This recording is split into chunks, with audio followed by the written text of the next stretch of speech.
Namaskar everyone and welcome to Desi Talk. Today's topic is actually quite interesting. We'll be having somebody that is of South Asian descent but doesn't prescribe to Hindu culture, and I think this will be a great conversation for us to have right now because of the festival season. I am adding Yashu.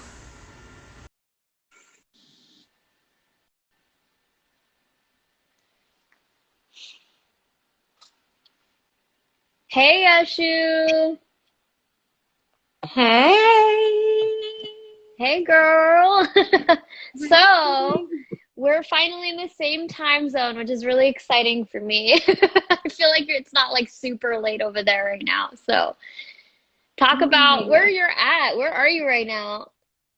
I am in Los Angeles, California. Hey, you just need to make a trip up here. You're so close to me, but you're not in, you need to come north. You see, and I have no geographical knowledge of California. So I have to come north to you? How far up north? So, I would be around, it would be 5 hours to get to me from LA on the I-5. So if you have a car and you want a road trip, maybe we could do a live together in person. That would be cool. That would be Um, cool. Perhaps after I get settled in a little bit with my life. mhm. Um, haven't really disclosed the future plans, but when I'm ready to, we'll definitely be able to plan a wonderful occasion like that. Yeah. Yeah. So welcome to Desi Talk. I am Srishti Prabha, the managing editor at India Currents. My co-host here is. Hi everyone, it's your girl Happy Yashu, confidence and lifestyle coach, and of course, one of your co-hosts for Desi Talk here with India Currents, one of the biggest, bestest in the whole world, Indian American, Desi American magazines. Okay, we are covering an amazing topic today, which I'm so excited about. We have got an amazing guest speaker who will be joining us today, giving us a different Desi perspective, which is always so refreshing and is very needed. Very needed. So yeah, I think today's conversation will be enlightening. It'll be different. It'll be, I think, informative for everyone that listens, and I hope that people do stay and listen. So the person we have is a very versatile person, and I'm very excited that she's willing to join us. So I'll give a little intro, and then I'll add her into our convo. So Sheniz Janmohamed is a Toronto-based poet, artist, educator, and nature artist, and she has a graduate from the MFA Creative Writing program at the University of Guelph. I hope I said that right. She has three collections of poetry: Bleeding Light, 2010, it came out in 2010, Fire Smoke, which came out in 2014, and most recently, Reminders of the Path, which just came out in 2021. She is a recipient of the Louis Birkinshaw Fleming Creative Teaching Scholarship, and she holds an artist educator mentor certification from the Royal Conservatory. With over 15 years of experience, Sheniz visits dozens of cities and schools to offer performances, workshops, and women's writing circles. She is out here. She is an activist, she's a poet, she's an educator, and so we're really lucky to have her on. Let me add her. And I'm so excited. Not only has she done so much work in her field, she has also got amazing, amazing experience in outreach, which I think is so powerful. It brings us refreshing. It's always refreshing to have people who has, hi, oh my God, you're so Hey! beautiful. Yeah, she's so beautiful. Oh, thank Yay! you. I thought I would dress up for Diwali. I know it's coming up soon, so. It is. So why don't you tell us, your identities, who you are, where you come from, like give us a little introduction for people who don't know you. Awesome. Well, first of all, thank you so much for having me. It's so good to be here, and I'm glad that I found you all. I am well, I guess you could say I was born here in Toronto, and I have ancestry in East Africa, in Kenya. So my parents and my grandparents were both born in Kenya, or East Africa, actually. And my ancestors come from Kutch and Gujarat in India. So obviously. So at home, growing up, I heard a lot of Kutchi mostly and some Gujarati, but also that was interspersed with Swahili. So it's almost Wow. like its own subculture. Hmm. And that's kind of my ancestral background. And then, of course, being here, influenced by all the other cultures that I've been exposed to, and also acknowledging that I am on Indigenous land and what that means to move and write and be on Turtle Island. So, yeah, so that's a little bit about the ancestry. And then, as you mentioned in my super long bio, I have I have a background in arts education. So that just means I teach in my art form, which is primarily creative writing, poetry, and nature art. And in addition to that, I'm a spoken word artist, and I write. I write freelance, and I write, of course, poetry. So that's Yay. it in a nutshell. That's We have got amazing. a powerhouse You of are an Oh no. transnational, transcontinental. Honestly, I think you might be the first person we've interviewed that's not in the US. So Oh, that's really? exciting. Yes, I think you might Awesome. be. I'm actually, well, technically, I was born in Canada, so I Oh, don't know if that hey. counts. Hey, I was born in Nice. Montreal, not Toronto, but Oh, wow. yeah, so that was something people made fun of me for my entire life until the Trump administration. And then everyone was like, wow, you're so lucky you're Canadian. I was like, all right, I see you. So, yeah, let's talk a little bit about, you said you're dressing up for the volley. Um, but, Yes. we actually didn't dress up for the volley, surprisingly. Uh, the volley's coming up, and I know that you don't celebrate the volley. So, I know that's like a really weird perspective in South Asian culture because, like, almost like even though I wouldn't consider myself super religious, religion almost has like a cultural element where it becomes like a part of like our just like Indian or South Asian culture where we're doing all these things, right? Yeah. So it's almost like performative, and I don't know, like, how do you feel being in these spaces? Yeah, well, it's interesting because, like, when we discussed what we'd be talking about, I'm like, oh, but I guess I do celebrate it in some senses. But of course, that's culturally and Hmm. religiously. Of course, it has, its own relevance and its own practices and rituals and rites. So it's important to differentiate that. Hmm. But I can say, like, my grandmother, who still lives in Kenya, she grew up with Hindu neighbors, and during Diwali, they would always exchange mithai. Like that was a thing, and they would go to each Hmm. other's homes and sometimes even go to the temple and celebrate with them. And the same thing for Eid, it would be the other way around. Our Hindu neighbors and family friends would bring mithai for us. So it's just always kind of been part of my cultural experience. And I have, growing up here, I've always had Hindu friends. I've had really close friends in university. So we all lived on this residence that was an all girls residence, Hmm. which is, it was really fun because I think it was like the one time we kind of got to speak to our own experiences as young women. And there were a lot of South Asian women who were international students, so they didn't have their family with them. So we became like an extended family for them. And there was a lot of homesickness. So we would go to Gerrard Street, which is like our little India here, and go and get biryani and have like our Kashmiri chai and do all the things that made us feel closer or made them feel closer to Hmm. home. But then every year we hosted Diwali and Eid celebrations together. So we would all come together and we would plan like the festivities and the events, and we would host it at our residence, and then invite the community.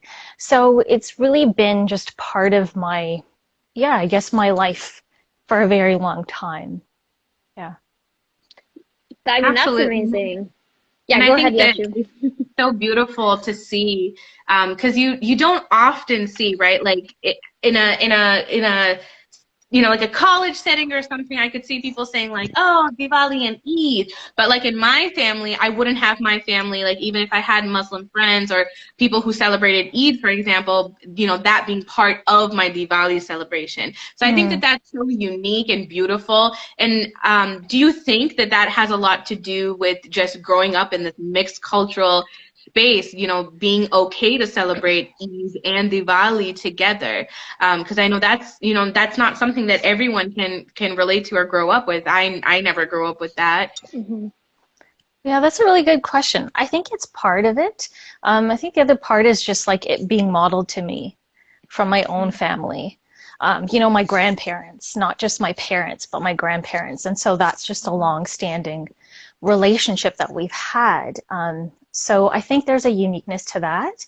Actually, maybe not a uniqueness. It could be more common in our communities than we think. But yeah, it's interesting because I think we have been more exposed. But I also know, like, for example, I'm working with this amazing children's author. She's writing a collection of books, and one of them is about Diwali. And she was saying, you know, my kids are not being taught that much about Diwali and in their schools, even though we have so much diversity in schools. And so there's still this work that has to be done. And there were a lot of things that I learned just from working with her and mentoring her through that creative writing process about Diwali, that it's not just celebrated by Hindus, but also Jains and Buddhists. Like there's such a rich history of celebrating Diwali. So, you know, I think it's also up to us to kind of do that work in addition to having some of those traditions passed on to us and just being in this cultural milieu of, you know, a metropolitan city. And I think part of it was that, you know, we were all longing for this idea of home, or this, whether it's, you know, me who's been estranged from India for many generations, or, you know, some of my friends who have all their family still there. But it was a way for us to connect just culturally through, I remember one time I was sitting at a table and there was a new girl who was from Hyderabad, and she started talking about Aishwarya Rai. And I think I like mentioned one of her movies at the time, and she's like, wait, you're Indian? And so we had this moment. Yeah. But yeah, it's just like finding those connections in, you know, a city that is diverse and feeling kind of isolated or alone in that. So I think that was part of it as well. Yeah, I don't want to like minimize that. You know, you're saying maybe it's more common, but from my experience and from Yashu's experience, it's not so common to see Eid and Diwali celebrated together. I mean, and especially in like with the cultural baggage of it all. I know that like now that we're removed from India and South Asia, like it is a little bit easier to have and build those connections. But if you have those conversations in India, you get very different response. Like I'll have these conversations with my cousins and it's like there's this like huge segregation there, like between like Hindus and Muslims and all that, you know, it's just like very, especially with like the administration right now over there, gets really like it just brings this stuff to the front that like you wouldn't expect. Like I didn't expect my cousins to respond sometimes in the ways that they do, and it might be due to the history.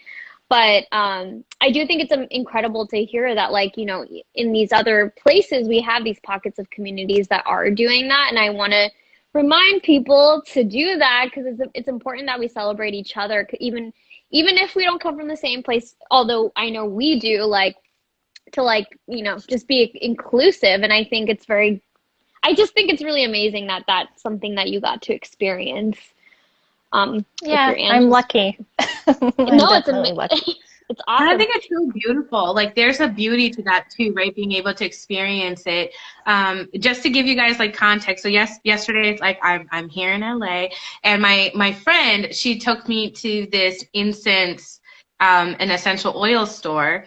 And it was right next to a masjid, and I have never seen a masjid before, right? And it's because like in India, if I was in Hyderabad or whatever, like it's just not something that was welcome. Like, you know, that was just not a conversation that we would even have in our house. even if I said, oh, like, you know, I've heard this masjid is beautiful, can I go there? That was just like, what? Like, what are you talking about? Like, why? Mm. We're Hindu. Like, Hmm. they couldn't even wrap their heads around that concept, right? But, you know, my friend who is, first of all, she's not Indian, she's not South Asian, she's Black.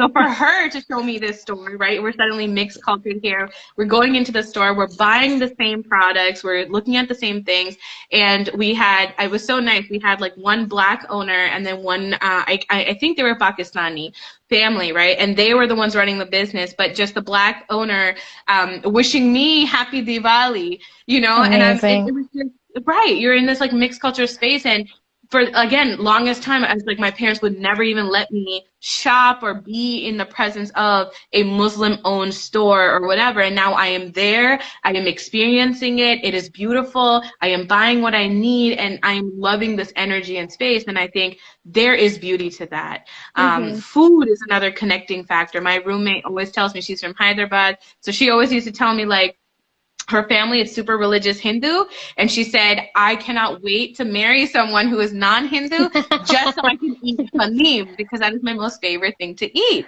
that they serve during festival times. And so I used to always just be like, oh wow, like you got to experience that, you got to experience like what are the things that they get to eat during their festivals, like, which Hmm. is not something that my family ever allowed me to do.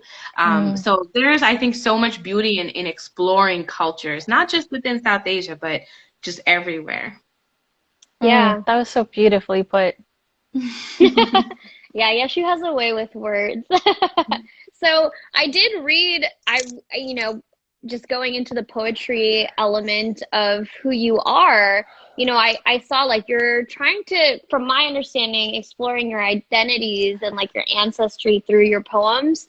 And I don't know if you want to read them. I think it'd be great for people to hear some of it. I really loved geomancy. I'd never even known what that word meant until I looked it up. And I thought, wow, that's like such a beautiful word that I've never been taught. I didn't even know that. And I write, I like know words, and I didn't know this word. That's so beautiful. And it's like exactly the right word for kind of what you were expressing.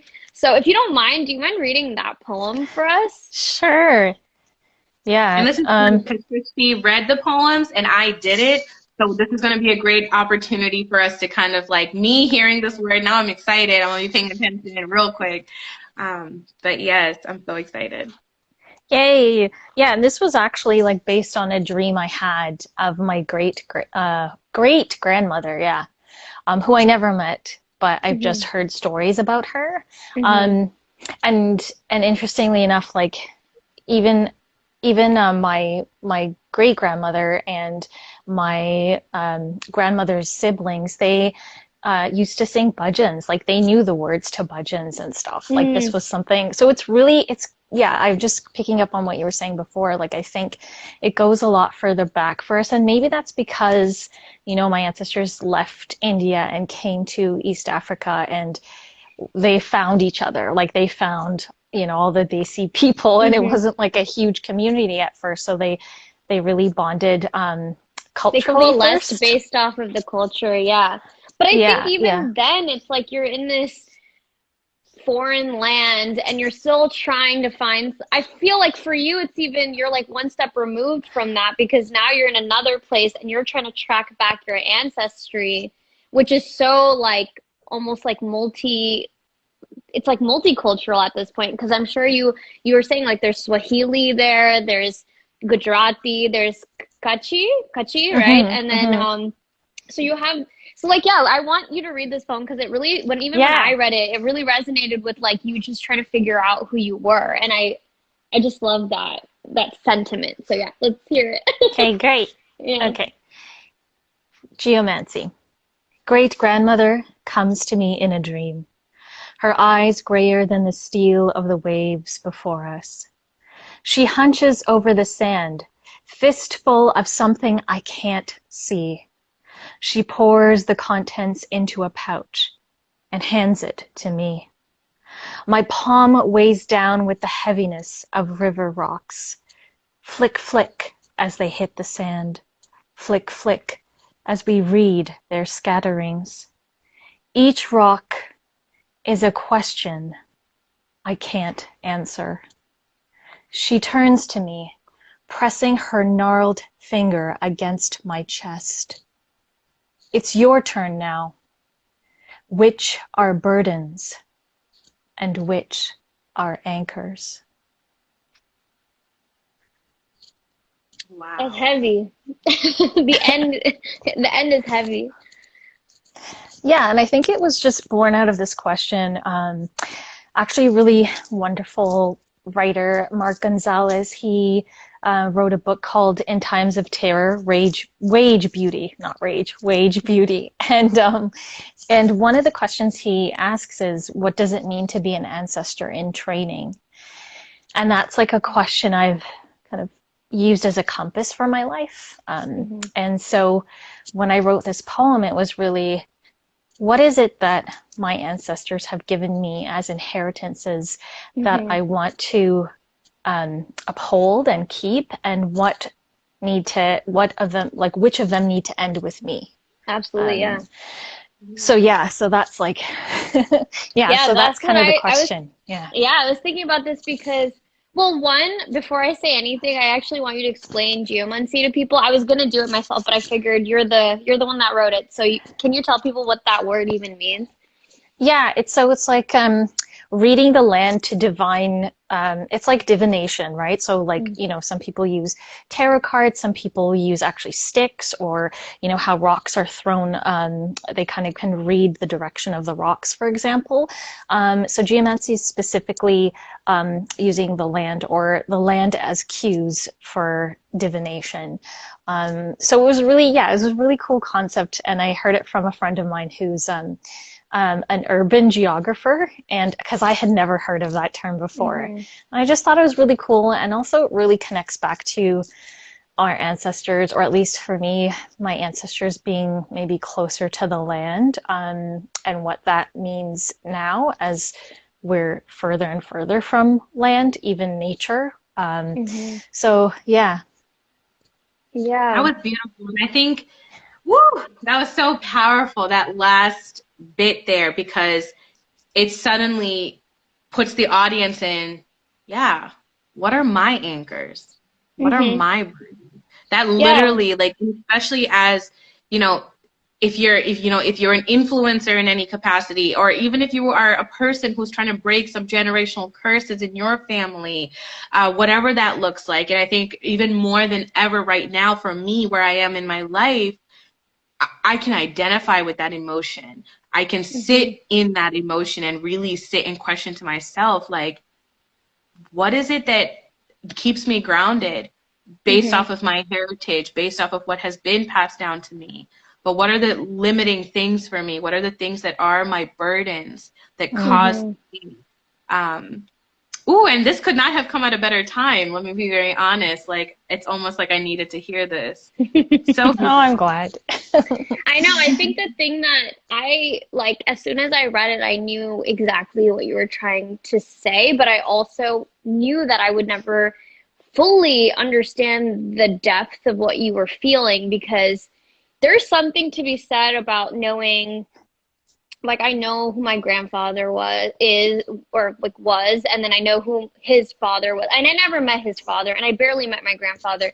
But there's still people that can relay these stories to me in a very visceral way.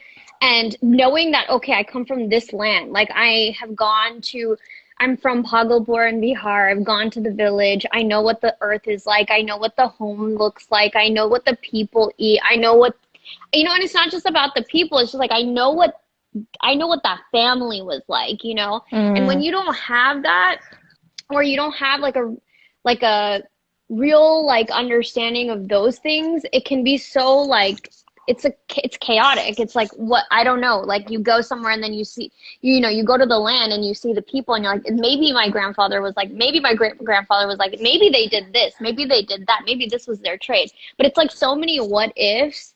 And I think like part of that burden of like asking those what ifs was what I felt like one of your like rocks was like your great grandmother giving them to you, being like, maybe you need to stop asking all these questions and then ground yourself in the reality of what you know? So exactly.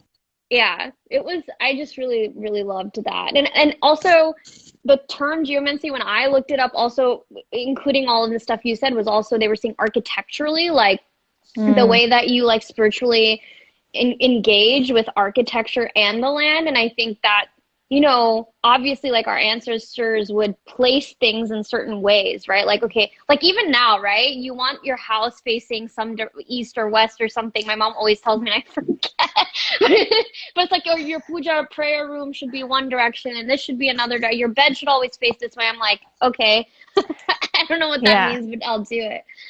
So, yeah. Yeah, it's interesting what's like what because I even think about superstitions for us, right? Like there are certain things that you do and you don't do at certain times of day. And Mhm. yeah, was that rooted in a lived experience from our ancestors and it's just been passed down? And maybe we've lost like what the original Mhm. meaning is for some of them, but it still holds this power.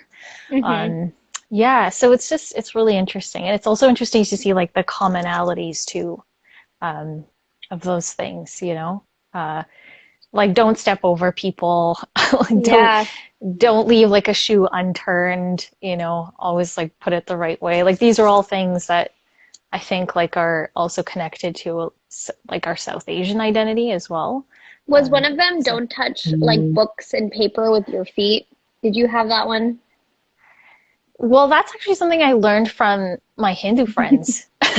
Yeah, Yeah, yeah. like the reverence for books, and I think it's beautiful. Um, but yeah, there were some things like don't cut your nails at night, like all the like Yeah, blessings will go out of the house, you know, things like yeah. that. Yeah. So super. Yeah. hmm Beautiful, beautiful. So I kind of want to also kind of like, you know, get more into understanding our guest speaker here for the day. What got you involved in poetry? Was this an outlet for you to express your cultural side, or was there like a whole different reason you got into Hmm. poetry? Why this theme? Like these, okay, I know I ask questions in like pairs. Sorry, I'll stop that. No, Let's no, do the that's a one. great question. Yeah. Well, actually, like I've always written, I guess my parents say that I've always written poetry, or what I used to call them poems because I couldn't pronounce poems. Um, but like Cute. I was always interested in stories and making my own little like flip books and but I think as I got older, it was more that I just didn't feel like I belonged. So, you know, in school when I was in grade 8, I was like the only brown girl in my class. My sister and I were the only brown girls in the entire school, you know, so there was a sense Mhm. of like not being understood. There were certain things I was bullied about that were, you know, related to my identity. Like, I'd come to school with like Mandy on my hands, and somebody'd be like, "Oh, why did you like draw like marker all over your hands?" So there's Mhm. certain things that were just not accepted. And then that continued through high school, even though there were more, you know, people of color in my high school, but I think I just always felt like a little bit of an outsider. Mhm. And so writing was my safe place. And that's why I started writing because I just felt like I just wasn't understood. And the only way that I could get that across was through my writing and through my poetry. And then that developed into what I didn't even actually know what spoken word was. But when I was in high school, I was in drama class, and drama was the only class where I felt like there were no popular kids and there were no unpopular kids. It was just like everyone had to work together to create something. And so all the barriers kind of dropped in that place. And our teacher asked us to write, or not write actually, perform a piece based on text she gave us. And I was like, Mhm. these don't really resonate with me. Can I just use one of my own? And she was like, yeah, absolutely. So I ended up using a poem that I had written, and then we performed it as a group. And then I started to learn, like, oh, there's actually a whole tradition of spoken word. And I started to perform it at open mics when I went to university and just get more exposed to it in that way. So, yeah, that's kind of, yeah, how I got into spoken word and poetry. It was definitely because I didn't feel like I belonged, and the only I guess you could say, retreat was my page. Yeah, I think that's been in common, actually quite common theme with a lot of the South Asian authors and poets that we've had on here. A lot of the themes of like belonging, you know, feeling like foreigner, feeling other, like that's, I think even for me, whenever I wrote, that was the same reason I wrote. I was like frustrated and I didn't know how to express it and I felt like no one understood. And the reason I brought up that superstition of touching like books and paper with your feet was because that was actually one of the ones where you have to do it in public. And people would make fun of me in school. Like they would keep throwing papers on the ground and stepping on it. And then I would have to keep going like this because I was like, because that's like what I was taught. And I was taught that books and knowledge are important and that they hold goddesses and things within them and you have to like honor that. And so, yeah, like I feel like that was like something where I was like very overtly being like, well, you could say bullied. I don't really feel like I was like, I felt that way, but it was just like one of those things where you recognize, okay, like someone doesn't understand where I'm coming from and then they're utilizing it to their benefit, you know? Yashu, you were nodding, so I'm feeling like you maybe understood what I'm saying. I feel like this is something that every Desi has experienced. And for those of you who are tapping in with us, thank you so much for joining us for this episode of Desi Talk. We've got amazing, beautiful poet Sheniz here with us. But if you guys can relate to this, be sure to comment in the chat right here below. I remember in elementary school, I think it was either kindergarten or first grade, they wanted us to trace our foot on a piece of paper. Oh, no. And 5-year-old me literally was looking at the paper like what? I can't do this. I can't do it. I can't do this. And I remember how hard it was for me to just, I can't do that. That's bad. Like, that's so bad. And I think ultimately what ended up happening was, I just, like you said, like I just like prayed to the paper 10 million times, like through the process and just, you know, had someone just trace my foot on it.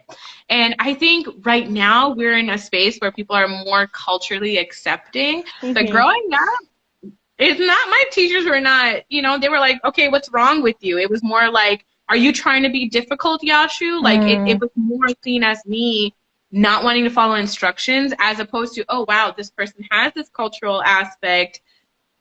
We need to be all inclusive. Let's try to understand. Let's understand it. Yeah, I definitely think that we've moved beyond that. Hopefully, that kind of goes back into just relating it back to the poem, right? These anchors and these burdens. Like in that moment, as a kid, that was a burden. Like a burden, right? yeah.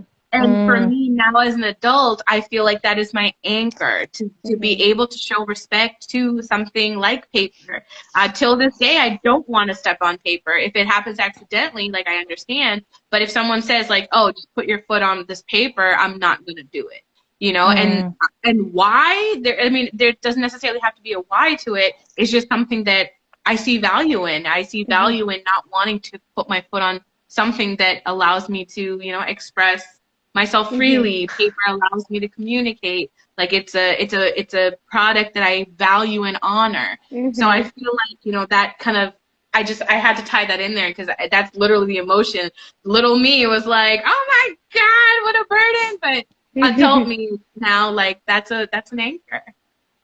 Yeah. I love that you had that transformative relationship, right? That something that we can perceive as a burden at a certain time in our life can actually be an anchor.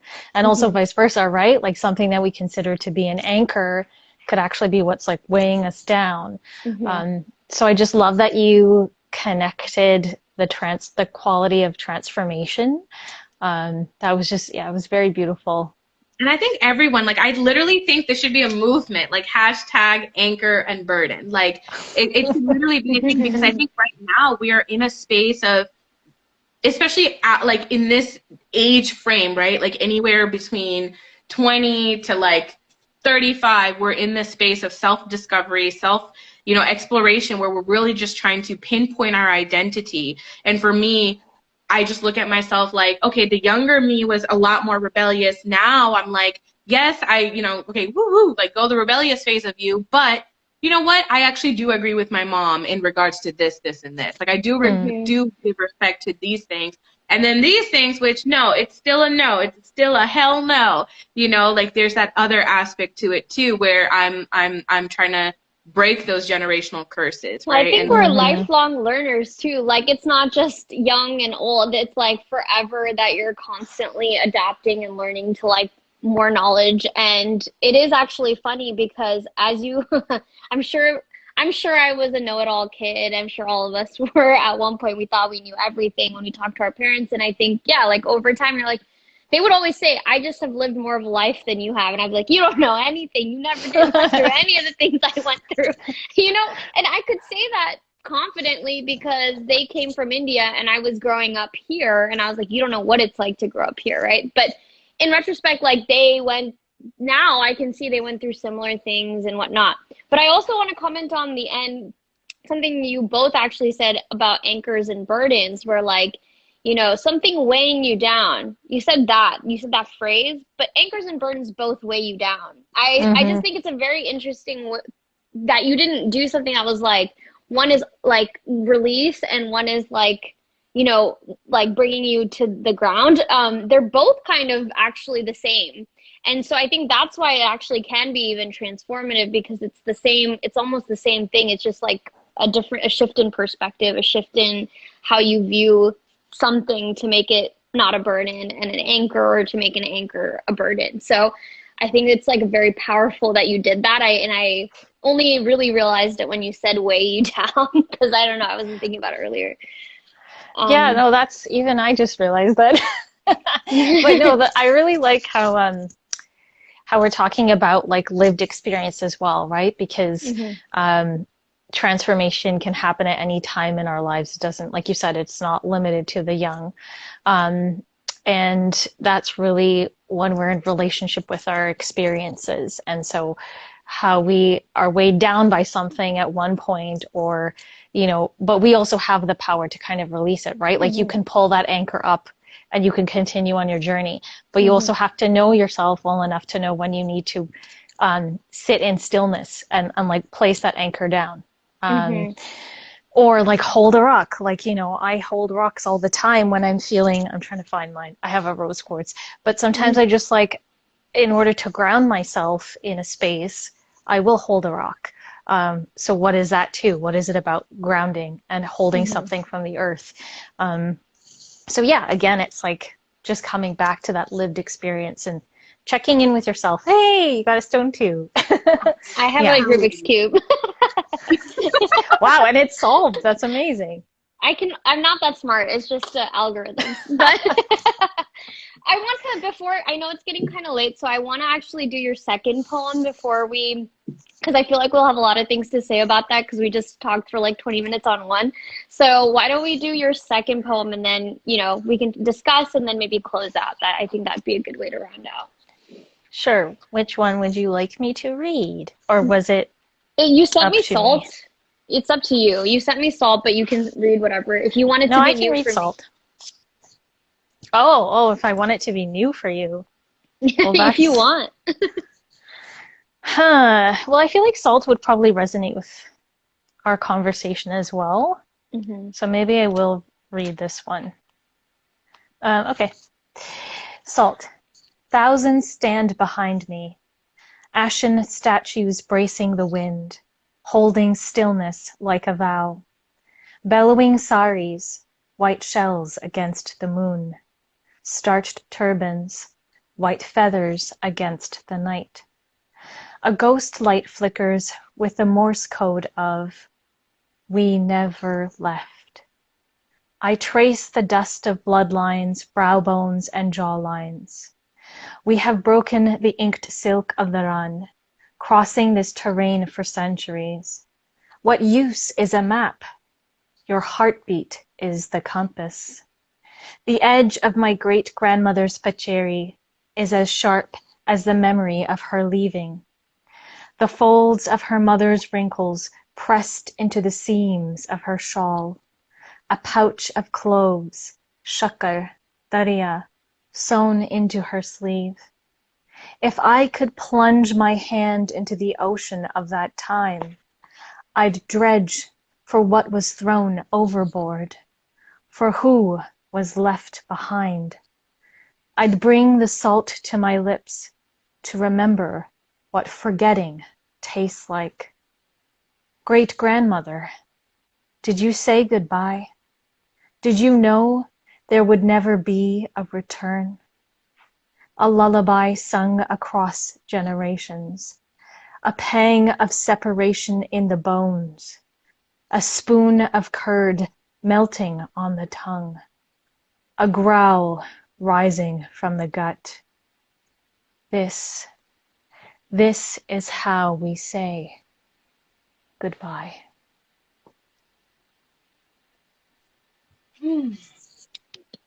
So powerful, It's so so vivid. powerful. I love poetry that is very visual because my comprehension skills are like a little bit less. So when I get that Why do you always visualization, undersell yourself? Don't say that. no, I mean I don't want to undersell myself, but I do have a learning disability, so it's hard for me to like always keep up. And I'm very open. You're a visual learner. Right. So I'm very like open to receiving things in different modes. And when I have that vivid imagery, I kind of I'm sailing in my own thoughts. So I connect to it, but maybe differently than the person who might be auditorily hearing. That's the beauty of, I think, poetry, is it connects with people and in different ways, and they can find themselves in it. Absolutely. Yeah, I think this one was very visual. It feels very like I almost feel like I'm on the journey of trying to figure something out. You know, it's like from the beginning, I feel like I'm like the parched lips and like all the, I just feel like I'm in a desert. I'm like on this journey, and the only reason I say Yashu shouldn't undersell herself because she does a lot. She'll always say like, "Oh, I'm not that smart," or "I'm not this and that." But like every conversation we've had about poetry, I feel like you have an insightful response. So you're really thinking deeply about what Sheniz has to say, and like I don't know, this poem is really. I feel like both your poems were beautiful. I just love getting to hear them from you because it actually also has a different response than just reading it on paper. And I think that's why conversations like this are so beautiful, because I almost feel like how you would feel probably writing it or thinking about it, Yeah, I have to think about it more, but I really appreciate it. I like the fact that you chose salt. Like I like you gave mention to shakkar, you gave mention to dhania, you gave mention to these other things. But I think there's a uniqueness, or maybe not a uniqueness, but a what is the word I'm looking for? Unifying factor, which is the salt. Because that is something that everyone is able to get a taste of. I love that. Yeah. Well,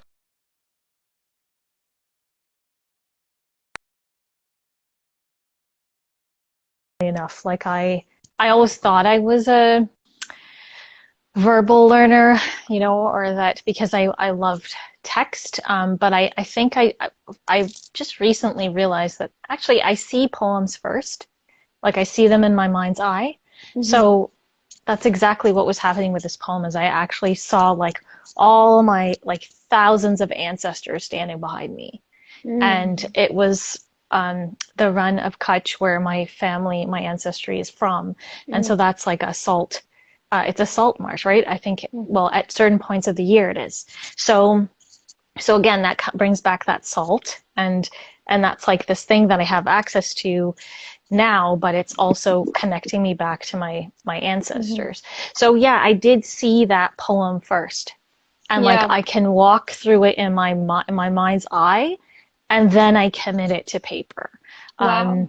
So yeah, everyone has like their own creative process in coming to their poems, but that's definitely mine, especially with this one. And it also feels cyclical. Sorry, I just want to end with one comment. It feels cyclical because I feel like one thing that poems can do is provide catharsis. And like your poem starts with this, you know, leaving, like we're leaving our land. How do we say goodbye? And then being able to say goodbye, even if it isn't in the ways that you thought it would be. I appreciated that because it felt like you found resolution or some type of resolution. Not sure if you did or not. You can tell me. You can tell me. Do you feel that way or no? I think it's also like the ritual of leaving is something that's been passed down. So the way that we say goodbye is that connection, is a resistance to the goodbye in itself. Like it's the thing that keeps us connected. That was deep. Oh my God. Yeah, because like my grandmother, like, you know, she, every time I leave her home, she will not let me leave without giving me a spoon, literally a spoon of curd. It's a tradition. It's something even my grandmother does that, actually. Yeah. And so, and like some of, you know, some people don't do that within my religious like communities, right? Or just like I know other people that have never heard of that. So I do wonder if that's like, you know, pre Islam, some of the things that have stayed with us culturally, and or just like those, again, those cultural connections that we share.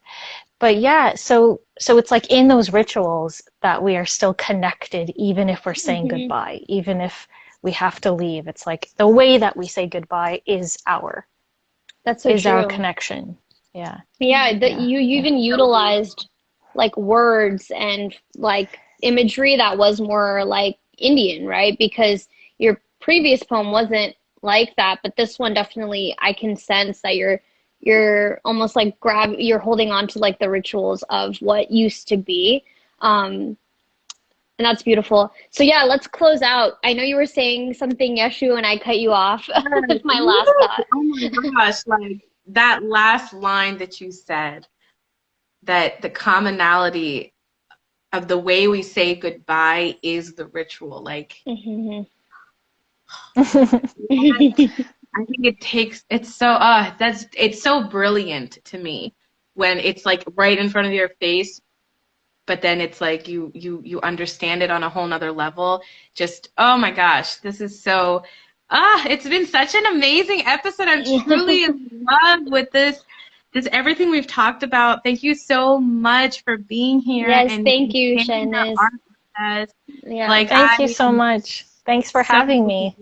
I feel like we could continue talking. I know, right? We get timed out at 1 hour on Instagram, so this will have to be it'll just be like bye and cut off. How can people follow you, support you? Is there a place where we can buy your poems or visit them and get to read them and share those experiences? Could you tell everyone here? Yeah, so you can follow me on Instagram at Sheniz Poetics, which I think is also in the description. And I'm also on Twitter at ShenizJ. And to buy my book, Reminders on the Path, I don't know if you can tell, but it is a glittery, it's beautiful, golden title. And I did the artwork for it as well. What? So there are... Yeah, so this cover is mine. And then there's also hand drawings in here that are mine. Oh my God, please show us. Yes. Wow. Okay, I need to get this book. So you can get it at mowenzihouse.com, and I will also put that in the chat as well at some point. But yeah, if you just find me on Instagram or social media, or even Google me, you will see all the links to find my book, and I wish I could sign them all for you, but maybe one day when we can all be in the same place. Yeah. Yes. And we thank you so much for dropping that link for us. Yes, for everyone who is tapping in, be sure to check out Sheniz Poetics on Instagram. Check out her website as well to find her amazing work. The poems that you read today, are they in the book? Yep, so they're from my latest book, Reminders on the Path. Wow. Reminders on the Path, everyone. Check that out. We got the exclusive poetry from the new book. Thank you so much. Thank you for the opportunity. No, thank you for joining, Sheniz. This has been an awesome and amazing conversation. I really, really hope I did see people tune in, and I hope you know, they share it, because this is like an ongoing conversation. And I think it's always important for us to have these like spaces with like, you know, it was like multicultural, multi-religious, multi-continental, transnational, whatever you want to call it. So this has been I definitely think it's one of my favorite lives we've done so far. This was really, Oh, I'm really so cool. glad. Thank you for joining us. And for everyone else, please tap in next week. We'll probably be talking about something cool again. I don't know what it is, right? We definitely will be talking about something cool again. And have a great week. Bye, Happy everyone. Diwali. Be Happy well, Diwali. everyone. Happy Diwali.